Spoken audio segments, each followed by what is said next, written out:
과거의 역사를 통해 현재를 돌아보는 역사 평행이론, 날카로운 역사인식으로 우리 사회를 분석하는 기자입니다.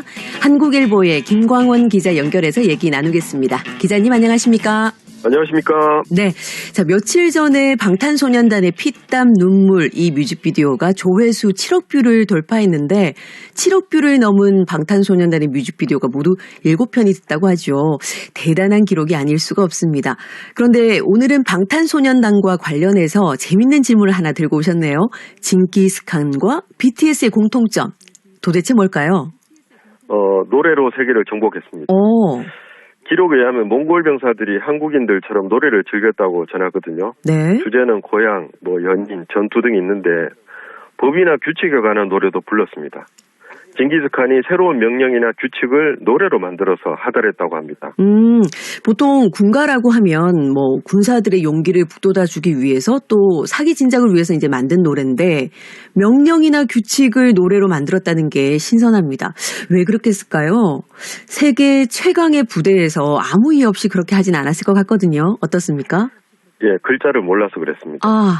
예, 네. 칼을 비롯해서 글을 아는 사람이 거의 없었습니다. 그래서 그냥 문구만 암송하는 것보다는 멜로디에 실어서 외우면 훨씬 잘 외워지고 오래 기억될 것입니다. 그러니까 징기스칸은 역대 그 어떤 군대보다 통일성 있게 작전을 수행했고요. 또 적을 공략했잖아요. 그렇죠. 그 노래의 역할이 크지 않았을까 생각합니다. 모르긴 해도 장군들이 한 번씩 칸의 명령이나 규칙을 담고 있는 노래를 합창시키지 않았을까 그런 생각이 듭니다. 그렇군요. 어찌됐든 이 징기스칸도 노래가 메시지를 강렬하게 전달하는 데 가장 효과적이라는 점을 좀 인식하고 있었다 이렇게 볼 수도 있겠네요. 예. 얼마 전에 국내 대학 교수 8분이 방탄소년단의 성공 요인을 분석했더라고요. 공통적으로 주목한 요소가 공감, 소통, 그리고 노랫말 등을 통해 던지는 메시지 등이었는데요. 이 공감, 소통, 노랫말은 겹치는 부분이 많잖아요. 네네. 어느 영국인 팬이 인터뷰에서 이런 말을 했더라고요. 나는 BTS의 음악뿐 아니라 그들의 원칙과 가치관도 지지한다. BTS는 음악을 통해 다른 가수들이 회피하는 문제들에 대해 지적한다. 나는 이 점이 너무 좋다. 그렇군요. 이 사실 그 노랫말에 담긴 건전한 메시지 때문에 자녀들이 케이팝을 즐기는 것을 좋아하는 서구권의 학부모가 많다는 얘기 들었거든요. 예, 그렇죠. 네.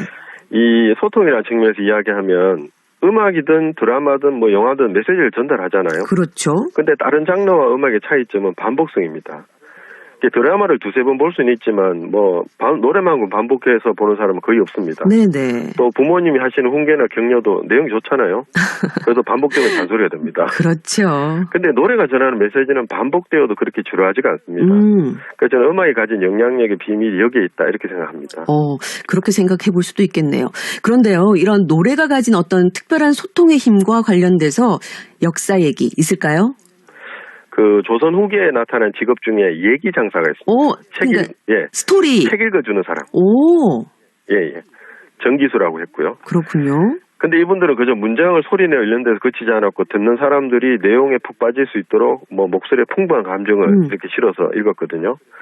근데 좀 특이한 게 이분들은 춘향전이나 신천전처럼 유명한 이야기보다는 비교적 덜 알려진 이야기를 주로 낭독했습니다. 왜 그랬을까요? 이게 아는 이야기는 지겹기 때문에. 그럴 수도 있겠네요. 네네. 예, 이게 그냥 책 읽기와 판소리의 차이였거든요. 이야기는 반복해서 들으면 지겹지만 판소리는 노래니까 몇 번을 들어도 괜찮습니다. 네. 같은 내용이라도 말로 하면 잔소리나 지겨운 이야기가 되는데 노래는 전혀 그렇지 않습니다. 우리 일상에도 보면 같은 이야기 계속 반복하면 귀를 막잖아요, 사람들이. 네네. 근데 애창곡은 잘만 부르면 또 불러도 너 부르지 마 이렇게 말하는 사람 없거든요. 판소리판에서는 심지어 인기가 없어서 반복이 덜 되는 곡들은 자취를 감췄습니다. 그래서 얘기 장사들의 레퍼토리와는 사뭇 다르게 흘러갔습니다. 그렇군요. 이 가수가 음악과 함께 전달하는 메시지와 왜 차별점을 가지는지 이제 이해가 조금 되기 시작했습니다. 예. 네. 또 한 가지 중요한 점은 사람들이 대중음악인들의 말에 아니면 노래에 귀를 기울인다는 측면입니다. 그러니까 대중음악인들의 위상이 많이 달라졌습니다. 그러니까 BTS 이전의 아이돌 같은 경우도 홍보, 관리 이런 용어가 익숙했잖아요. 그렇죠. 근데 지금은 아티스트 이렇게 말하잖아요. 그 표현이 어울립니다. 그래서 특히 BTS는 작사나 작곡에 적극적으로 참여하고요. 또 일상적인 소통도 활발하게 하고 있습니다. 그렇군요.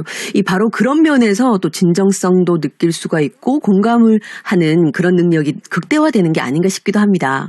예. 그 몇 년 전에 나온 기사인데요. 네. 그 과거의 아이돌과 방탄소년단의 차이점을 설명한 기사 한 편이 있었습니다.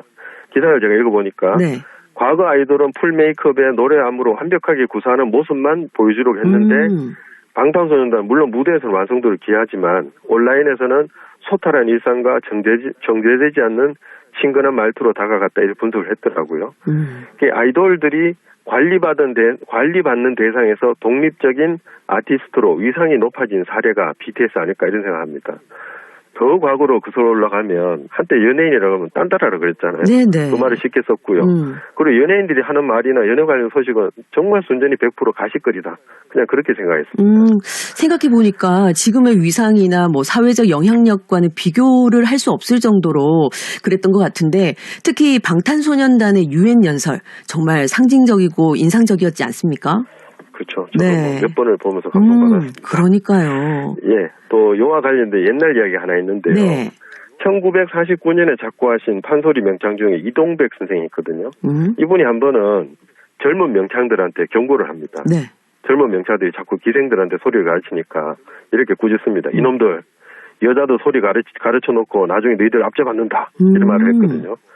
그러니까 박동진 선생은 이 대목을 놓고 어떻게 해석했냐면 제대로 소리 공부도 하지 않는 여자들 때문에 가짜 명창이 넘쳐날 것이고 그래서 진짜 소리꾼의 무대가 줄어들 것이다. 이렇게 해석을 했습니다. 근데 저는 여기 하나를 더 하고 싶은데요. 네. 당시에 여성의 사회적 지위도 이런 판단에 한몫했다고 생각합니다. 사실 판소리가 좀 무게가 있잖아요. 그렇죠. 근데 여자들이 앞에서 사설 같은 걸 무게 있는 말을 전하는 것이 상당히 어렸을 겁니다.